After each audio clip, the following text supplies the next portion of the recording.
ወደ ቤተ እግዚአብሔር ትወጣለህ። ወእስከ ሠሉስ መዋዕል ተዐርግ ውስተ ቤተ እግዚአብሔር ወተሃዩ ኩሉ ደዌከ።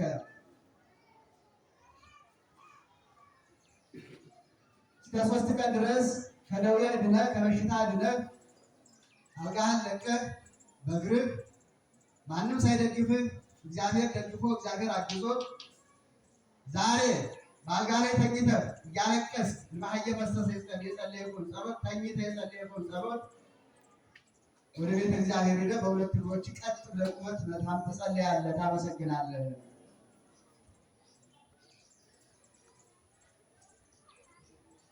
ሁለተኛ ነገሥት ላይ ያለ ሀሳብ ነው። ይህ የተባለው ደግሞ የታላቋ ኢየሩሳሌም የታላቁ ሕዝብ የእስራኤል መሪ የነበረው ሕዝቅያስ ነው።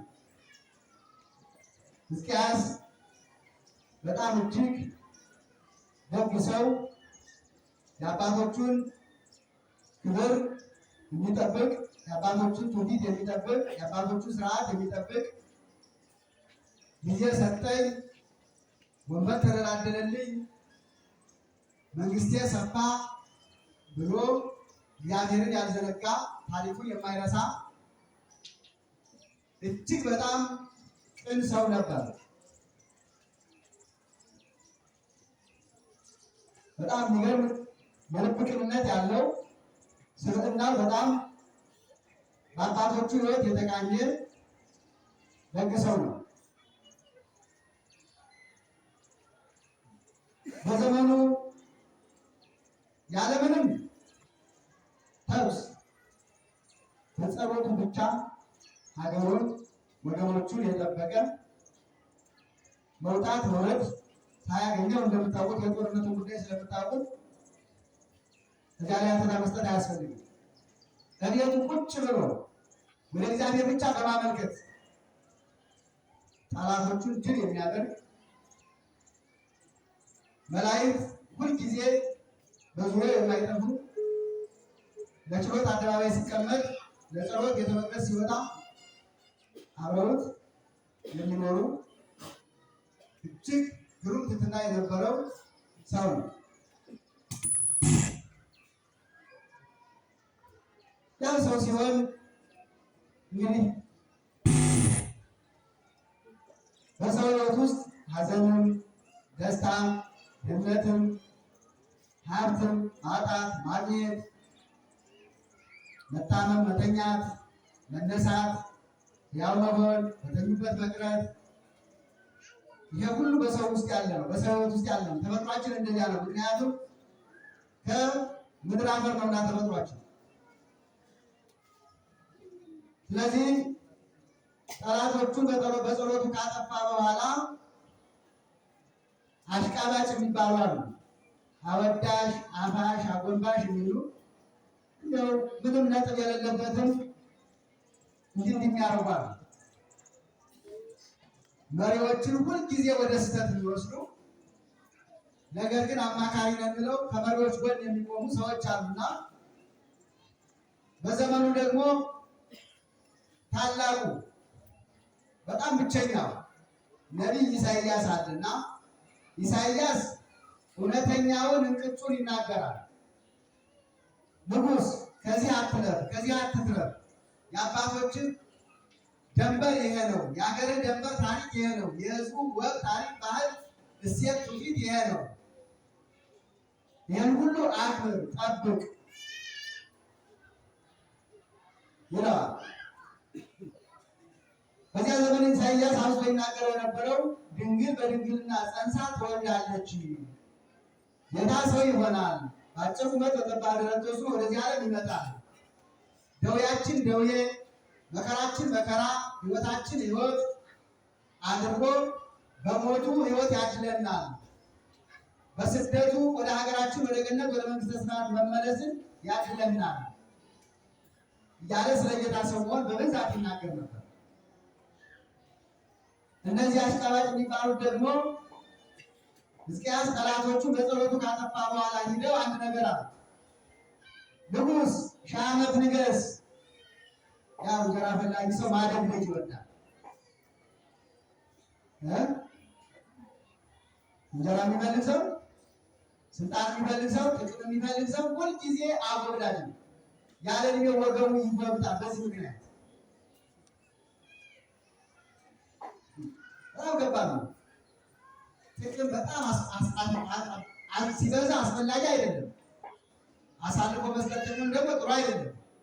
ባለጌ ይሰለጥናልና፣ ክፉ ሰው ይሰለጥናልና በአግባቡ ሲሆን ጥሩ ነው። ሄዱና እየሰገዱ 1000 ዓመት ንገስ፣ እንዳንተ ያለ በምድር ላይ ኑሮ አያውቅም፣ ጠላት በጸሎት ብቻ የሚያጠፋ። ስለዚህ ኢሳይያስ የተናገረልህ ለአንተ ነው። ወልድ የተባልክ አንተ ነህ፣ ድንግል የተባለች ኢየሩሳሌም ናት አሉት። አወዳሹ ጊዜ የሚያጠፋው እሱ ላይ ለሰው የማይገባውን ሰጥቶ መቆለል፣ መካብ፣ ሰማይ ማድረስ ለምን ያነሱ ነው? ያ ውዳሴ ከንቱ መቼስ ክፉ አይደል? ውዳሴ ከንቱ ክፉ ነው። አንዱ ሰዎች ከሚሳሳቱበትና ከሚወድቁበት፣ ሕይወታቸውን ከሚያበላሹበት፣ ክብራቸውን ከሚያጡበት፣ ጸጋቸውን ከሚያጡበት አንዱ ውዳሴ ከንቱ ነው። በከንቱ የማይገባውን ነገር እሺ ብሎ መቀበል። ሔዋን የሞተችው በዚህ ምክንያት ነው። አዳምን ጨምራ ይዛ ወደ ገደል የወረደች በዚህ ምክንያት ነው። ሰላም ለኪ ንግሥተ ሰማይ ወምድር ሔዋን ሲላት ሰይጣን አንቺ የሰማይና የምድር እመቤት አላት። ደስ አላት። አይደለሁም አላለችም። አዳም አይደለሁም ብሏል። ሔዋን ደስ አላት፣ ተብለሸለሸች። መቼስ ንጉሥ መሆን ንግሥት መሆን መሪነትን ለማያውቅ መሾም ሀብት ነው። መሪነትን ለሚያውቅ ደግሞ መሾም ሀሳብ ነው። ምክንያቱም የብዙዎች ሞት እሱ መሞት ነው። የብዙዎች መከራ እሱ መቀበል ነው። ስለዚህ የመሪነትን የኃላፊነትን ጉዳይ የሚያውቁ ሰዎች ሲሾሙ ይፈራሉ፣ ይደነግጣሉ። ለዚህ ነው አባቶቻችን ከሹመት ሲሸሹ ይኖሩ። ሹመትና ሀብት ይዞት የሚመጣው መከራ ብዙ ነው። እግዚአብሔርን ያስክዳል፣ ከቤተሰብ ያጣላል፣ ሀገር ላይ አመፅ ያሰራል። በጣም ከባድ ነው። ስለዚህ ነኝ እንዲህ ያለ አይደለሁም ማለት እንዳልሆነ እያወቅን እኮ በዚህ ጊዜ ይላል እግዚአብሔር በሕዝቅያስ አጠገብ ከሕዝቅያስ ስህተት ኃጢአት የሚፈልግ ሰይጣን ይጠብቀው ስለነበረ ለዚያ ጠላት አሳልፎ ሰጠው። አምላክ ነኝ ስላለ ያን ጊዜ ልቡን ውጋት የማያስተነፍስ የማያንቀሳቅስ ስቅዝ አድርጎ ውጥር አድርጎ የሚይዝ ውጋት አዘዘበት። ተዝረክርኮ ወደቀ። ላብላባ አለው። ለሀጩ ተዝረከረከ። ያው የሰው ነገር እንደምታውቁት ነው። እንደዚህ ነው። ሰው ሲያዝ ሲለቀቅ ነው እንጂ ሲያዝ ጭንቅ ነው። እግዚአብሔር ሲመጣ ንጉሥ አይል፣ ንግሥት አይል፣ ሀብታም አይል፣ ደሃ አይል፣ ጉልበታም አይል ወይ ሰፈር እግዚአብሔር ባቋያተ እግዚአብሔር ባታቸው ያፈረጠመ ጭናቸው የተወጠረ እነዚህን ለአገልግሎት አይፈልግም። ዋይንቱ ሰለ እግዚአብሔር አበልኩማት የእግዚአብሔር አይኖቹ የእግዚአብሔር ምሕረቱ ቸርነቱ ሲልቁንም ስራ ሊሰራባቸው ወደሚፈልገው ወደ ደካማ ሰዎች ነው ተብሎ ተጽፏል። ሀብት ስላለን ሹመት ስላለን በዘመን የከበርን ስለሆነ እግዚአብሔር ምርጫ ያለው መናገር ምርጫው ቅንነታችን ብቻ ነው፣ ደግነታችን ብቻ ነው፣ ሰላማችን ብቻ ነው። እንዲህ አይነት ሰው ነው እግዚአብሔር የሚወደው። ወደቀ፣ በአንድ ጊዜ አመድ ሆነ፣ ከነዘውዱ መሬት ላይ ወደቀ። ምን ይደረግ? አፋፍ ሰው አነሱና ወስደው አልጋው ላይ ያስተኛል። ውጋት ያቀስፋል። ከላይ ከላይ ከላይ ከላይ ከላይ ከላይ ራሱ መቆጣጠር አይችልም። መሬት ጠበበው። ምን ይሁን? ወዲያው ኢሳይያስ መጣ። ስራ ቤተከ ወይታይም ትቱደው ሕዝቅያስ አለ ቤትህን አስተካክል፣ ሀሳብህን አስተካክል፣ ከዚህ ደዌ አትድንማ። እሱ አራሙንስ ከዚህ ስቃይ ብሞት ይሻለኛል። አንዳንድ ጊዜ መከራ ሲጸና አንድልም ብለን ተስፋ ስንቆርጥ ስቃዩ በዚህ ስቃሙ ሙጋቱ ምኑ ቁርጥማቱ ሲበዛ ይጨናረፍ እንዴት አረ መምህር አሁንስ ብሞት ይሻለኝ ነበር፣ መከራው ጽኑ ነው አለ። ያን ነግሮት ኢሳይያስ ተመለሰ። ነገሩ ተመለሰ የተባለ ሞቱን ነግሮት ሞቱን አርግቶት እንዴት እንደሚሞት እንኳን ሳይነግረው ተመለሰ ኢሳይያስ። አልድንም አለ ኢሳይያስ። ሕዝቅያስ አልድንም እንዲያልና እዚያ ባለሟሎቹ እንደ ድሮ ጊዜ ቁሜ መጸለይ አልችልም፣ እግዚአብሔር እጅ መጸለይ አልችልም። ከናልጋዬ ወደ ኢየሩሳሌም ቤተ መቅደስ ወዳለበት አፊቴን ወደዚያ አዙሩልኝ አላቸው። ኃይል እንደዚህ ነው፣ የሰው ኃይል እንደዚህ ነው። ለዚህ ነው ሲራክ ወይ ትበል ኃያል አነ እኔ ኃይለኛ ነኝ አትበል። ምን ትፋለከ መሐመድ ወእመሬተ ምድር አንተ ከሚመነው ዓመት ከሚመነው ትቢያ ከመሬት ትቢያ በምን ትሻላለህ? እስመ ኃይልከ እምእድ ወምሳይለ ገዳም ኃይልህ ጉልበትህ ጥንካሬ ያንተ ከምንድን ነው አለው? ከእህል ነው ከሳር ነው። እንደ ከብት ሳር በልተህ ነው ኃይል ያገኘኸው። ሰው ሳር ይበላል እንዴ? ሳር ትበላላችሁ እንዴ? ሳር ትበላል እንዴ? ምንድን ነው ተዝና እህል ማለት እህል ማለት ማኛት ሳር ነው እኮ የኔታ ደግሞ የናሳቸው አደግበት መንገድ ኮቸሮ ነው። ዛቲ ኃይል ፍትምት ይላታል። ኮቸሮ ዛቲ ኃይል ፍትምት ዋቲ ረድኤተ እግዚአብሔር። ያቺ ኮቸሮ በትምህርት ቤት ያለችው ኮቸሮ ኃይል አላት፣ ጤና አላት፣ በረከት አላት። እግዚአብሔር እሷን በስሙ ባርኳታልና በእናቱ ስም ባርኳታልና ኮቸሮ መሰብሰብ ነው። ኮቸሮ ከተነሳ መቼ ነው መሰብሰብ የጀምር ነው? ጌታ ለ5000 2 ዓሣ 5 እንጀራ አብልቶ ተረፈ። እሱ ሲባርክ መስኩሉ በረከት አለ፣ የድሆች ቤቱ ይሞላል። ምን ቸግሮት እሱ ሁሉ በእጁ ሁሉ በደጁ የበረከት ባለቤት፣ የጸጋ ባለቤት፣ የሀብት ባለቤት፣ የኃይል ባለቤት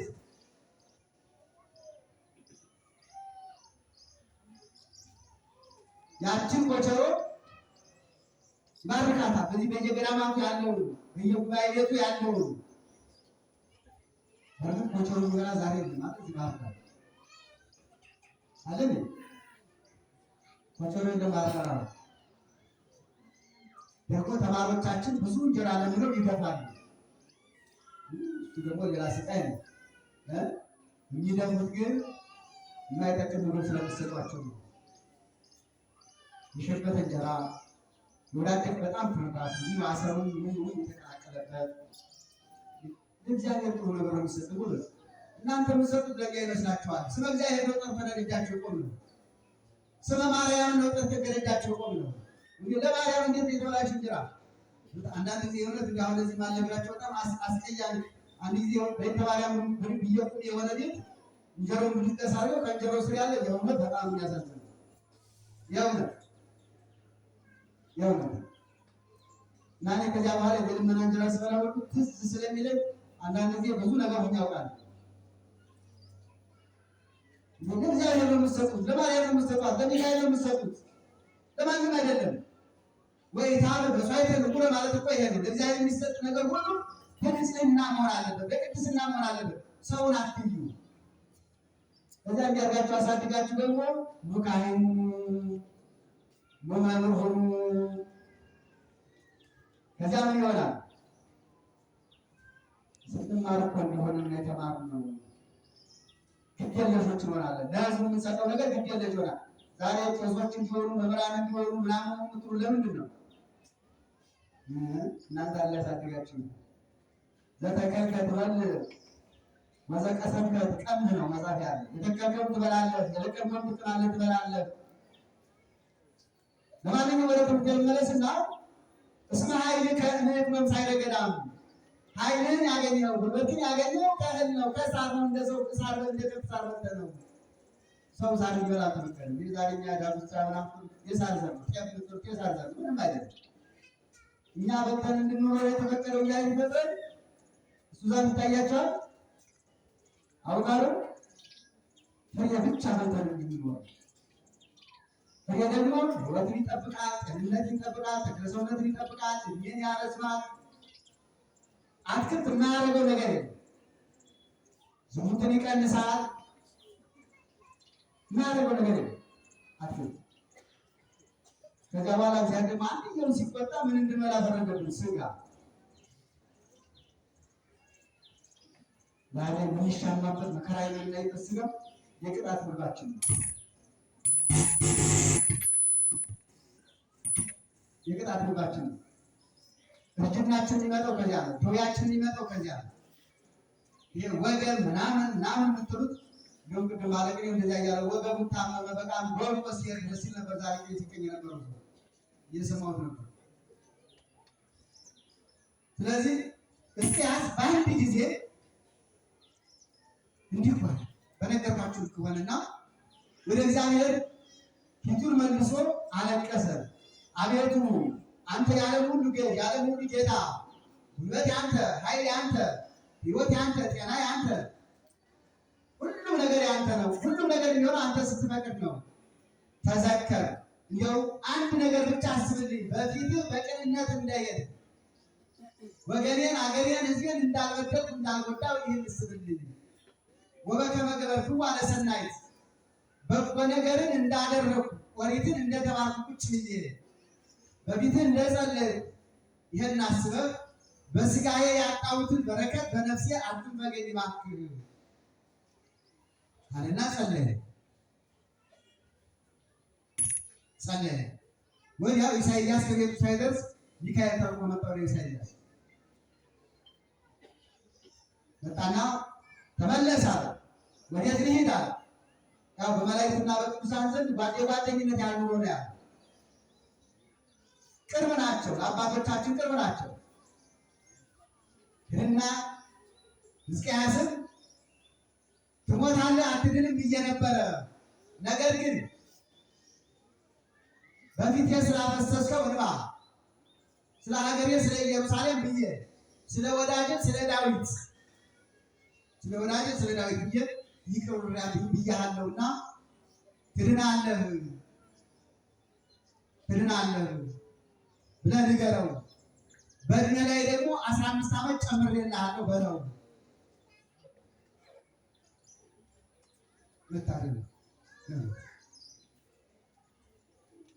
አንደኛው የሕዝቅያስ በደል ይሄ ነበር፣ ድንግል ነኝ እኔ ወልድ ነኝ የሚለው። ሁለተኛው ነገር ግን እግዚአብሔር ከሰው ሳልለይ ትዳር ይዤ ሚስት ይኑራኝ ንጉሡ ዘውድ ደፍቼ ቤተ መንግስት ለብሼ ቤተ መንግስት ጨብጬ እንዲህ ያለ ድንቅ ታምር ያደረገልኝ ከሰው ተለይቼ ከሴት ርቄ ባገለግለውማ ምን ያደርግልኝ ይሆን ብሎ ሚስቱን አባረረ።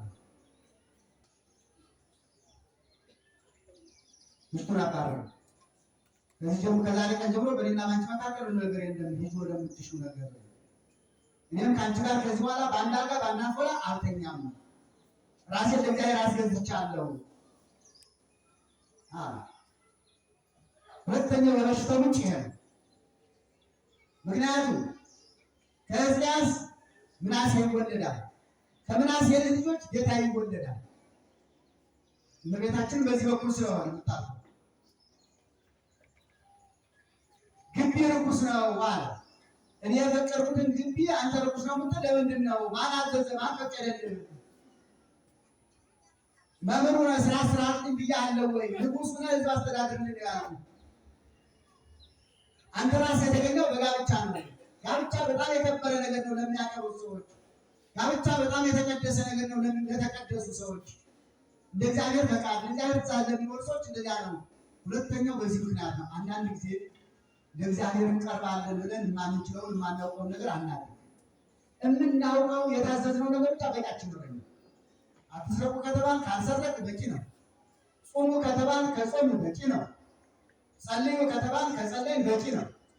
በቃ የታዘዝነው ነው። የታዘዝነውን ነገር ብቻ ማድረግ በጣም አስፈላጊ ነው። ለሌላው ነገር እግዚአብሔር የሚመለከተው ሰው ያስነሳል።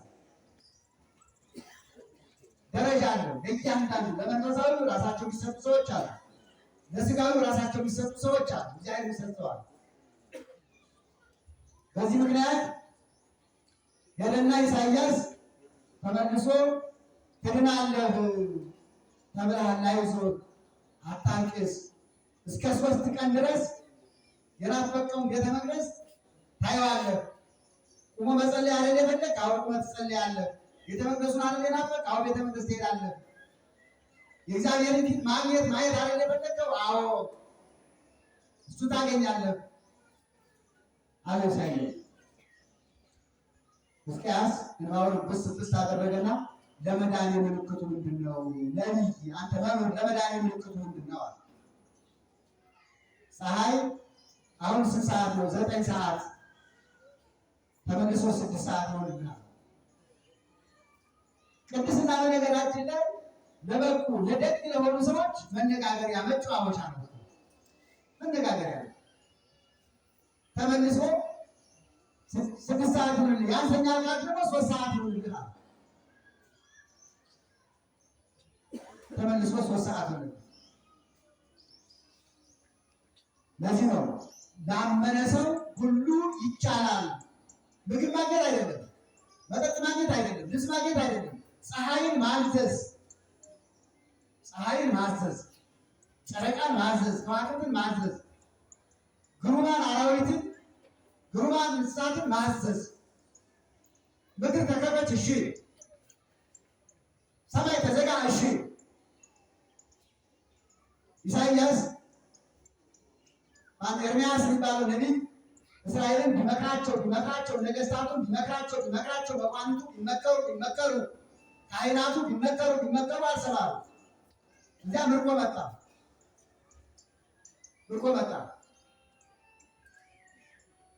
ምርኮ ሲመጣ ምርኮው እንደማይቀር እርግጠኛ ሲሆን ወደ እግዚአብሔር 2 ነገር ጠየቀ። አንደኛ ስለ ቤተ መቅደሱ ነዋያት፣ ሁለተኛ በጣም የሚወዳቸው ጥሩ ተማሪዎች ነበሩ። ባሮክና አቢሜሌክ የሚባሉ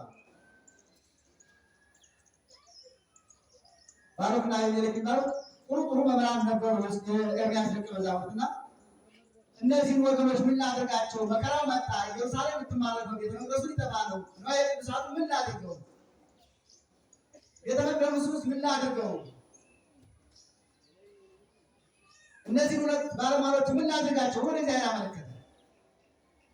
ባሮክን ከነገስታቱ መቃብር አስገብተህ ስጋው ቆልፍበት፣ እዚያ ይቀመጥ፣ ሱባኤ ይያዛል።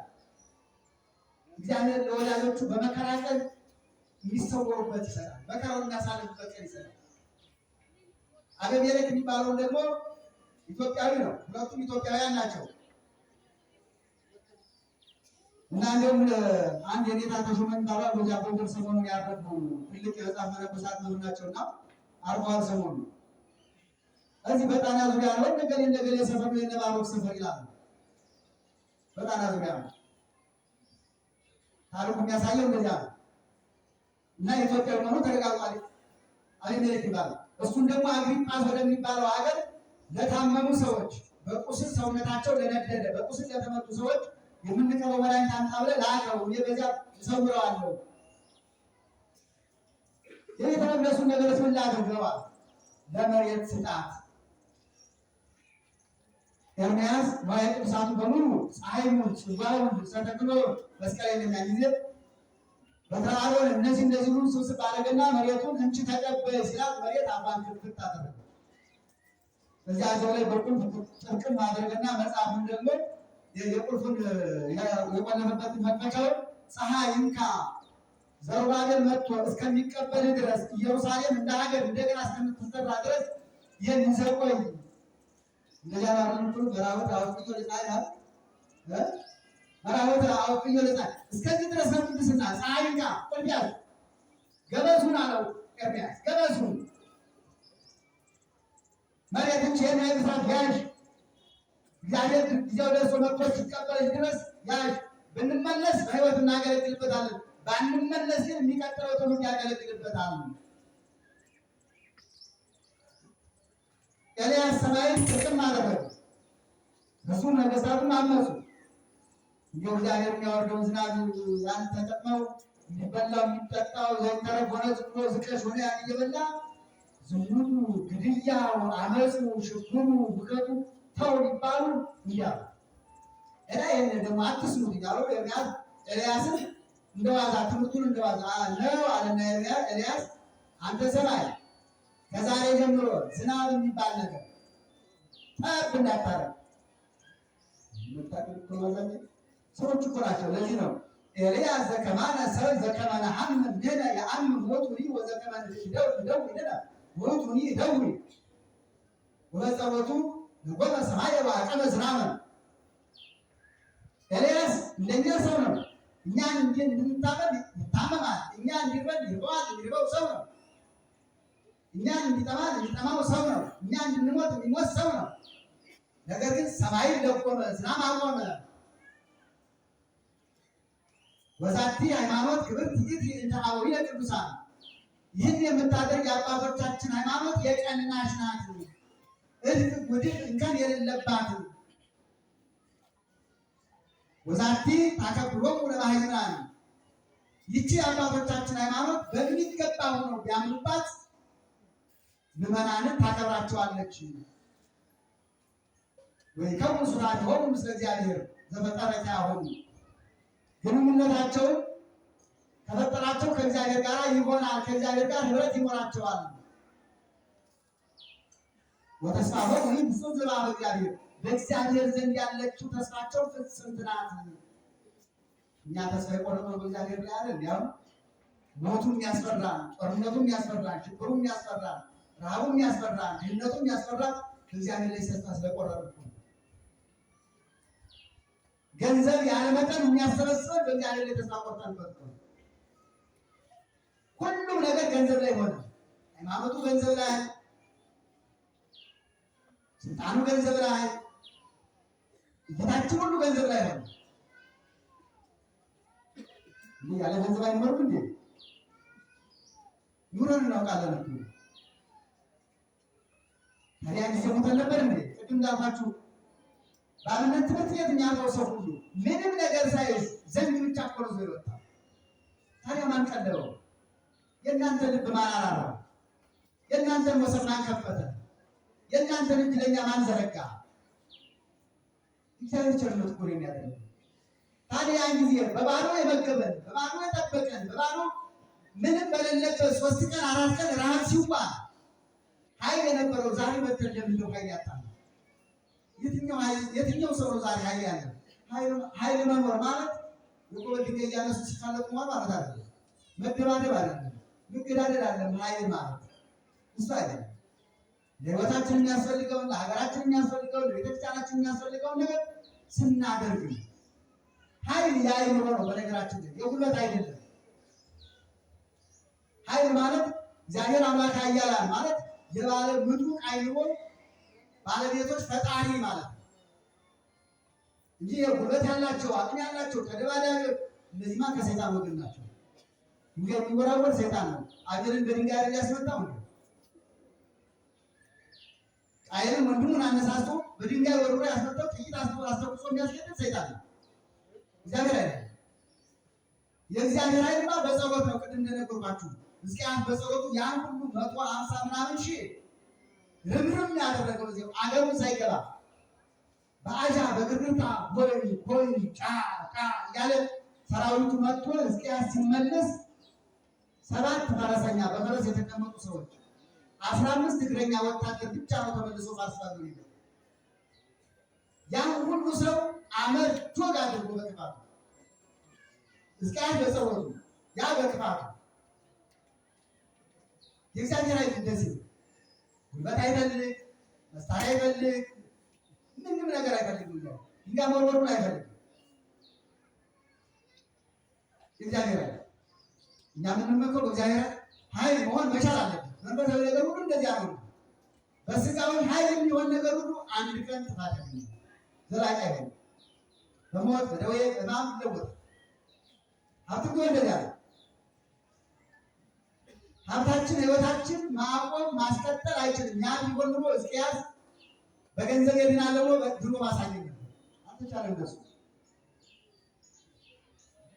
አልተቻለም እነሱ።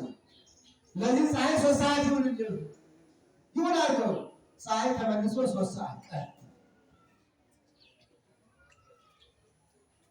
እዚያ ሕዝቅያስ በዚያ ቀን ተነስቶ ገላውን ታጥቦ እህል ቀምሶ እህል ሁሉ አቁሞ ስለነበረ ሰውነቱን አበርቶ በ3ኛው ቀን ልብሰ መንግስቱን ለብሶ ዘውዱን ደፍቶ ሆኖ በእግዚአብሔር ፊት ተንበረከከ። እነዘው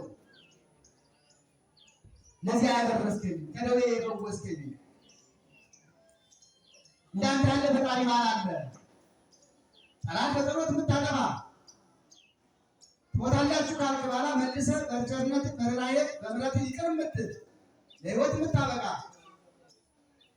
በሕይወታችን የነገሰውን ሞት አጥፍተህ ለሕይወታችን መልሰህ ሕይወትን የምታነግስልን አንተ ነህ። አቤቱ የአባቶቼ የዳዊት የሰሎሞን አምላክ ለዘላለም ከአንተ አርቅም፣ ለዘላለም ከትእዛዝህ አልተላለፍም አለና 15 ዓመት ተጨምሮታል። ከዚያ ምናሴ ተወለደ። ምናሴ ተወልዶ 12 ዓመት ሲሆነው ሕዝቅያስ ሞተ።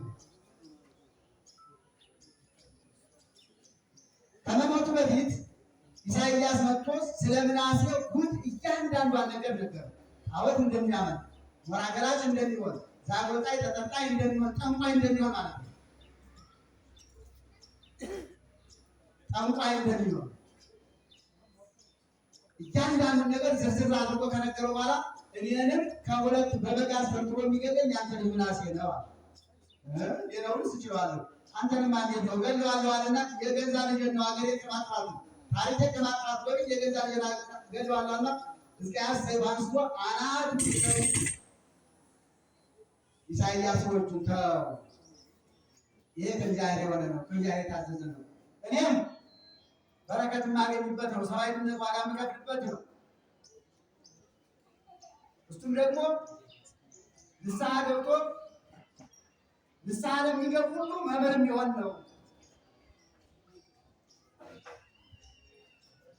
የሚለውን ነገር ተነጋግረው ከኢሳይያስ ጋር ሕዝቅያስ በዚህ መንገድ አለ። አሁን ማለት የፈለኩት ኢሳይያስ ወደ ሕዝቅያስ ሕይወት ትሞታለህ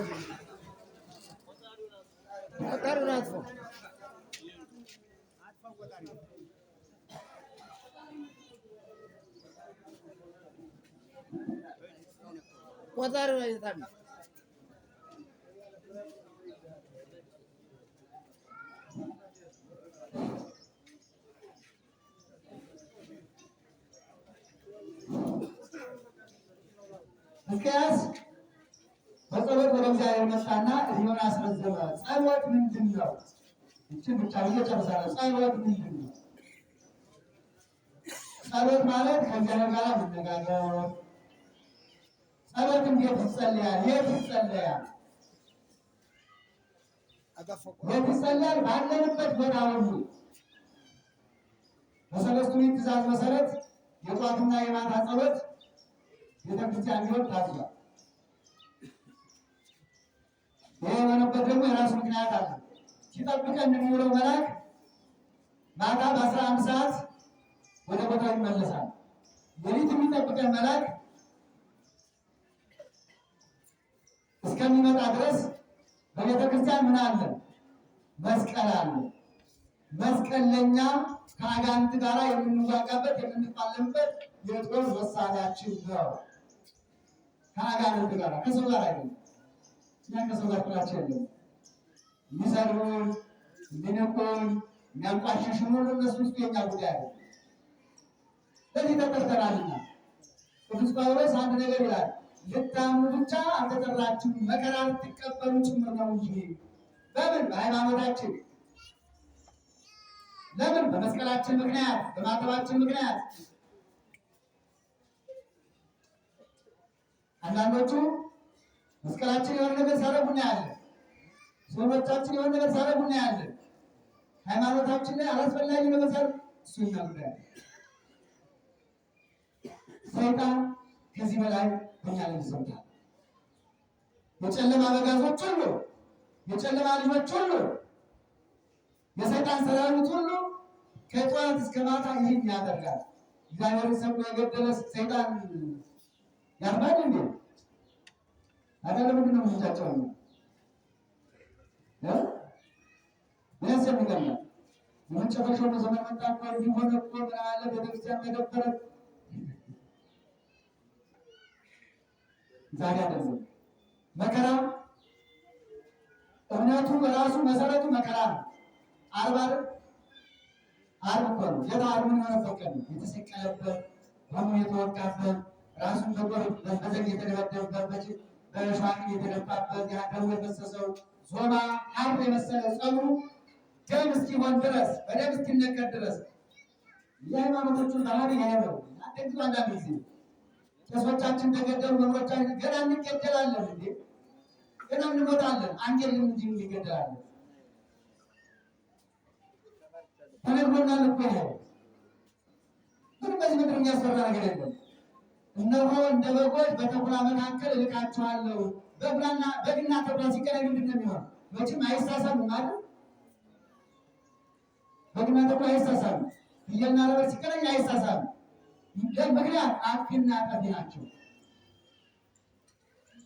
አሁን እኛ የተቸገርነው የጨለማው ሰራዊቶች በሚያመጡብን ነገር መሳብ፣ መለማመድ፣ ከስርዓት መውጣት፣ ከህግ መውጣት፣ ከትእዛዝ መውጣት፣ የማይመስሉንን ባህሪዎች ሁሉ መላመድ፣ የማይመስሉንን ጠባዮች ሁሉ መላመድ ችግር የፈጠረው ይሄ ነው።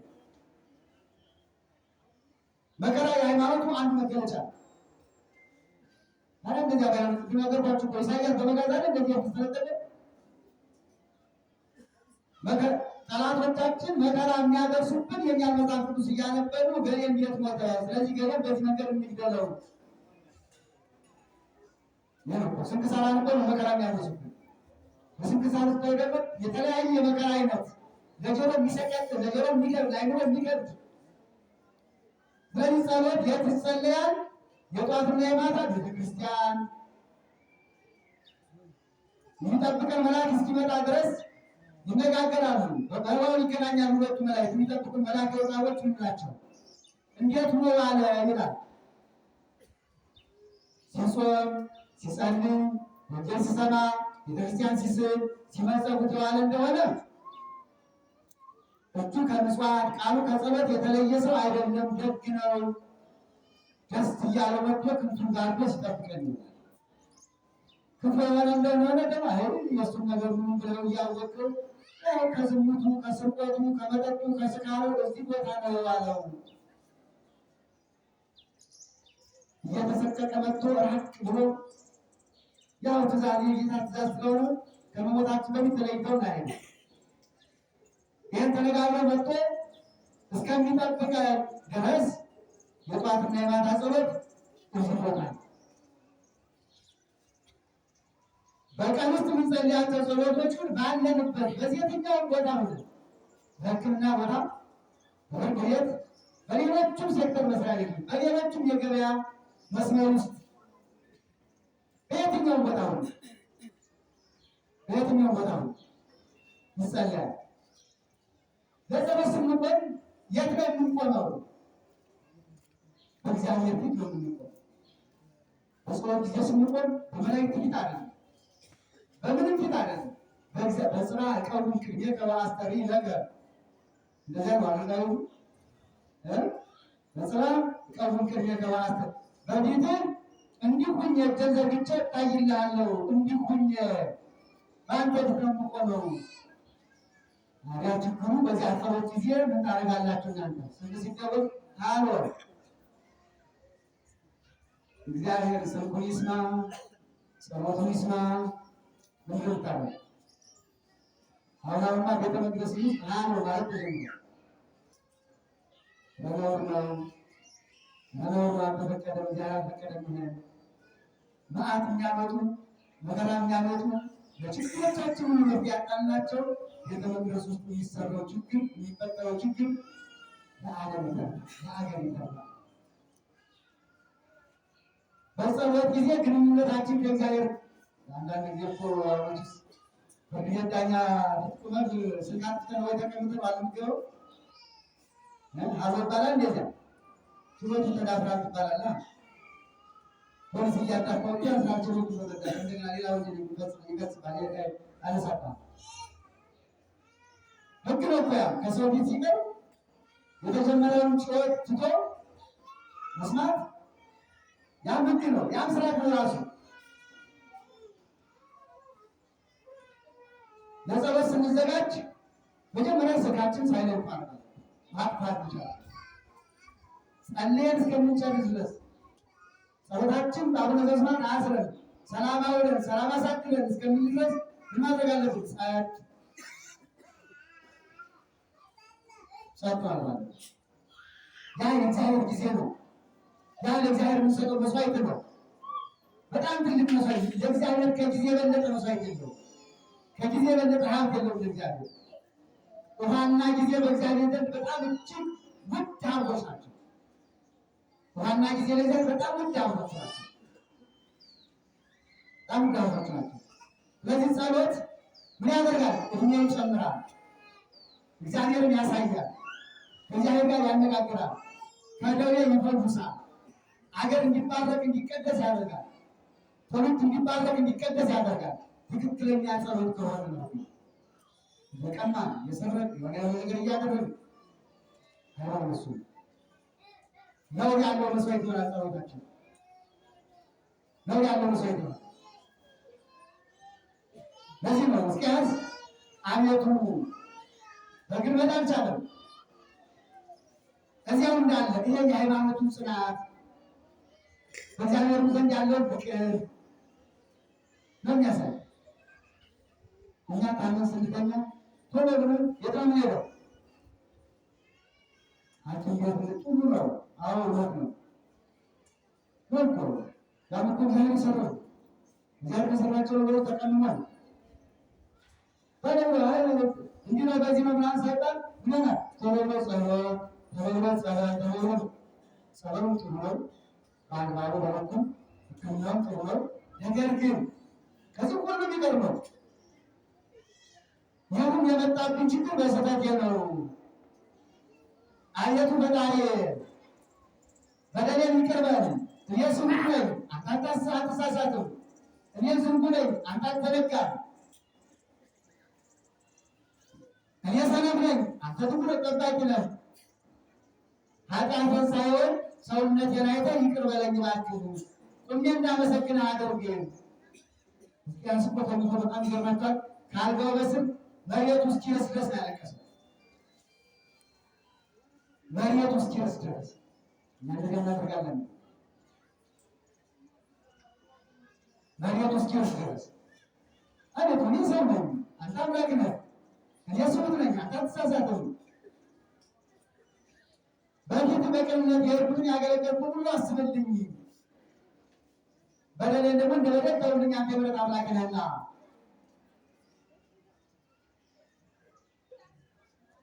ጸሎታችን ምጽዋታችን ክርስቲያናዊ መሆን መቻል አለበት። እንሰጣለን እኮ ምጽዋት አለ ወጥቷል። ይኸው የአብያተ ክርስቲያናት የሚሰሩ የቀበሌ 11 ብቻ ስንት ቤተክርስቲያን የሚሰራ ያለ በትንሹ 3-4 ቤተክርስቲያን አለ የሚሰራ። ይሄ ሁሉ በእናንተ ሀብት ነው። ታዲያ ለምንድን ነው ከዚያ ዘንድ ብረት ያላመጣ? ጊዜ ዘንድ ያመጣው ለምንድን ነው? እድሜ ዘላለሙን እሳት የሚነድብን በአንድ ትውልድ ልክ አንድ ትውልድ መላኮ ተቀምጦ ቃል እንትን አይቀረም። ግን አሁን 60 ምናምን ጋር ጦርነት ከጀመረ አሁን ጦርነት ውስጥ ነው። የሁሉ ክርስቲያን ባለበት ሀገር የሁሉ ቤተክርስቲያን ሳሚ የሁሉ መስዋዕት የሁሉ ጸላይ ባለበት ሀገር የሁሉ ማንተም ይወርዳል። ለምን ይፈሳል? ስለዚህ ጸሎታችን መስተካከል አለበት። ምጽዋታችን መስተካከል አለበት። እገር የሚያመሰጠው ለደንበኝ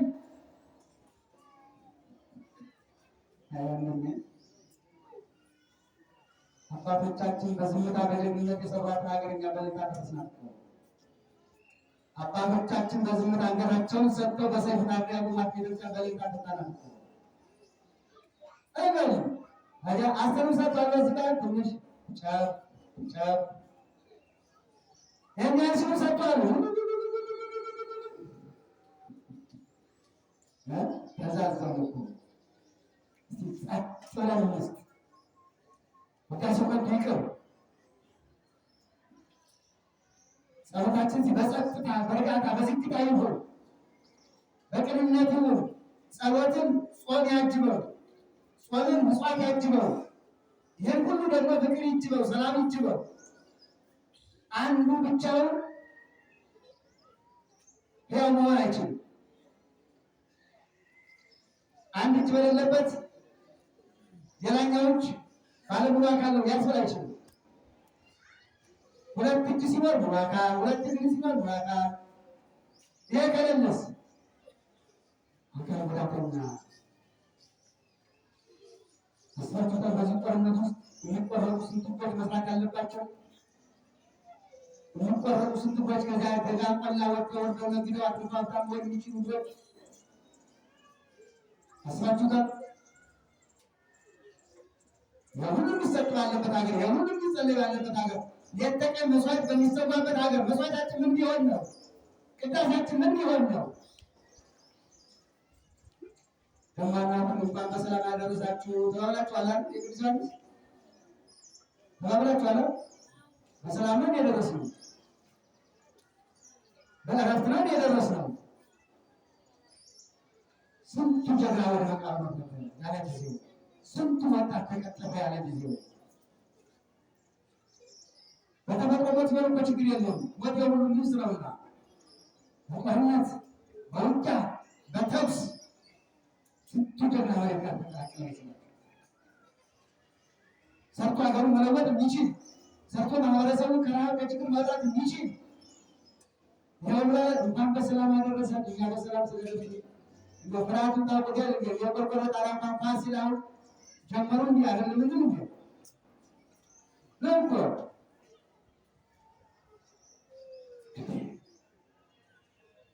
እስኪ ሁላችን ወደ ቤተ እግዚአብሔር ስንመጣ ምንድን እናደርግ ነው? ምን ፈልገን ነው? እዚህ ቤተ መቅደስ ምንድን ነው ያለው? ቅድም ቅዳሴው መጨረሻ ላይ የደረስኩና በትልቅ ሰው ስንት ሰው ሲጓራ ሰጣቸው? ሶስት ሰዎች አይቻለሁ። ለተሰጡ ለለቆቸው በግምት 15 ሰው ስጋው ደግሞ ተቀብሏል። ለስንት ህፃናት ስጋው ደግሞ ሰጣቸው? በጣም ብዙ ናቸው፣ ከብዙ በላይ ናቸው። እነዚህ ቀደም ነግሬያቸው ዘን አላውቅም። እዚህ ሰሜን ሸዋ አንድ ትልቅ ነበሩና ህፃናት እንደዚህ በስተው ሲቀርቡ አሉ፣